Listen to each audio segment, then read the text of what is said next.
ગોધરા શહેરમાં ભારતીય જનતા યુવા મોરચા દ્વારા વંદે માતરમના અપમાનના વિરોધમાં પ્રદર્શનનું આયોજન કરવામાં આવ્યું।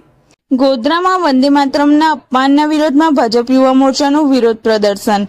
ગોધરા શહેરમાં ભારતીય જનતા યુવા મોરચા ગોધરા નગર દ્વારા પવિત્ર રાષ્ટ્રગીત વંદે માતરમના સંપૂર્ણ ગાન પ્રત્યે થયેલા કથિત અપમાનજનક વલણના વિરોધમાં વિરોધ પ્રદર્શનનું આયોજન કરવામાં આવ્યું હતું। તાજેતરમાં 80મા સ્વાતંત્ર્ય દિવસ નિમિત્તે કોંગ્રેસના રાષ્ટ્રીય કાર્યાલય ખાતે યોજાયેલા કાર્યક્રમ દરમિયાન કોંગ્રેસના રાષ્ટ્રીય અધ્યક્ષ મલ્લિકાર્જુન ખડગે તથા સોનિયા ગાંધીની ઉપસ્થિતિમાં વંદે માતરમના સંપૂર્ણ ગાન પ્રત્યે અપમાનજનક વલણ દાખવાયું હોવાના આક્ષેપ સાથે ભાજપ યુવા મોરચા દ્વારા આ વિરોધ પ્રદર્શન યોજાયું હતું।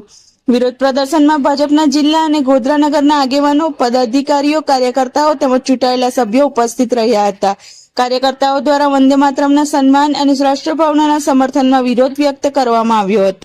કાલે 15મી ઓગસ્ટના રોજ સોનિયા ગાંધી, રાહુલ ગાંધી તથા ખડગે દ્વારા જે આપણું રાષ્ટ્રગીત વંદે માતરમનું અપમાન કરવામાં આવ્યું, ટિપ્પણી કરવામાં આવી, તે બદલ આજે અમે ગોધરા નગર યુવા મોરચા દ્વારા એ ઘટનાને વખોડીએ છીએ, સખત વિરોધ કરીએ છીએ અને આજે પુતળાનું દહન કરવામાં આવ્યું છે તેમના। આ કાર્યક્રમમાં ગોધરા નગર ભારતીય જનતા પાર્ટીના કાર્યકરો, પદાધિકારીઓ તથા સૌ સભ્યો ઉપસ્થિત રહ્યા હતા।